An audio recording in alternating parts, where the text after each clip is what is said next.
کډوال ترخې خاطرې لري. یو ځل له خپل هیواد څخه د نړیوالو له جګړو پاکستان ته تللي وو او اوس مهال بیا دا ترخې تجربې ورباندې تکرار شوې. د پاکستان حکومت له کورونو په زور وایستل، له ځینو خو یې د کورونو مالونه او پیسې هم اخیستي او ناهیلي یې رالیږلي دي. د بېوسۍ او ناهیلۍ نښې پکې له ورایه ښکاري. د تورخم سړکونه پرې ډک دي. اسلامي امارت او نور هیوادوال ټول د مرستې او همکارۍ تیاری ورته نیسي تر څو هیواد ته د خپلو کډوالو ورونو د راتګ هرکلی وکړي او هغوی ناهیلي کېدو ته پرې نه ږدي. نو هلته ډېر زیات بد وضعیت دی او افغانانو سره چې موږ زوره زور تګ راتګ کېږي، ډېر زیات بد وضعیت دی او دلته تجاران هیله کېږي باید د خلکو سره مرسته وکړه. حکومت نه دا هیله کېږي باید د خلکو سره هغه وکړه، کومک مرسته ورسره وکړه. په لاره خو ډېرې ستونزې وي، هر ځای به دا غله ولاړو او نفر به چې چا سره به کاټو هغه به هم کته کوو، کارډ به هم ترې اخیسته، پیسې به هم ترې اخیسته.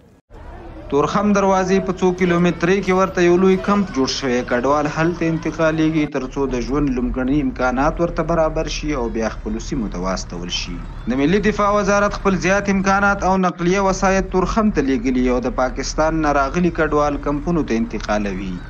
درخواست ما همیشه که بیان همی کمک کنن در یا مظلوم بیچاره است مردم به بیان در میا کمک کنن. مشکلات خو ډېر ول، هر چېرته چې کتلم چې کورونه یې چپه کول، ښځې بیا به کولې، ماشومان یې بیا به کړل، ټول هر شی حیران ورته پاتې و. یو شمېر مسافر وړونکو شرکتونو هم له کډوالو سره د همدردۍ په موخه مسافر وړونکي موټرونه لیږولي.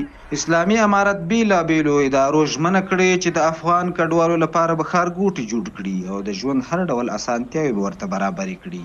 څو شرکتونو موټرونه راغلي، دا موټر ورته زیات نه رسېږي، دا مسافرین چې دي ډېر زیات دي. دا نور تجاران هم غوښتنه همدغه ده چې یو څه ډېر موټر راولېږي چې دا مسافرین پکې کابل ته واستو. په ټولنیزو رسنیو کې د کډوالو ماشومانو انځورونه خپرېږي چې د ټولو هیوادوالو احساسات یې له خپلو کډوالو وروڼو سره د مرستې لپاره چمتو کړي دي. بالا پس پاکستان دور پر جای نیست، به خاک ما جای نمیرسه کل کشورها. یک روز از خاکت مسافر باش. خود یاد هستم که آمدیم در مملکتم پس.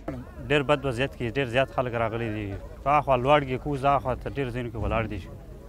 که څه هم زموږ په هیوادوالو ډول ډول کړاوونه تیر شول، بیا هم د هرې سختۍ په وړاندې هغوی مبارزه کړې، خپل هیواد ته او د نړۍ نورو هیوادونو ته یې ازادۍ او روښنایي راوستلي. په دغه افغان کډوالو کې هم ډیری کسان د شوروي د یرغل په وړاندې قربانۍ ورکړي چې افغانستان او پاکستان یې د روسانو له غلام کېدو وژغورل، خو له بده مرغه پاکستان ورسره ښه چلند ونه کړ. په جبر او زور سره یې راوایستل. د افغان کډوالو دغه ورځې به هم ډېرې ژر په خپل هیواد کې په ښه او سوکاله ژوند بدلی شي، ځکه اوس مهال مو هیواد د هر اړخیز پرمختګ په حال کې دی.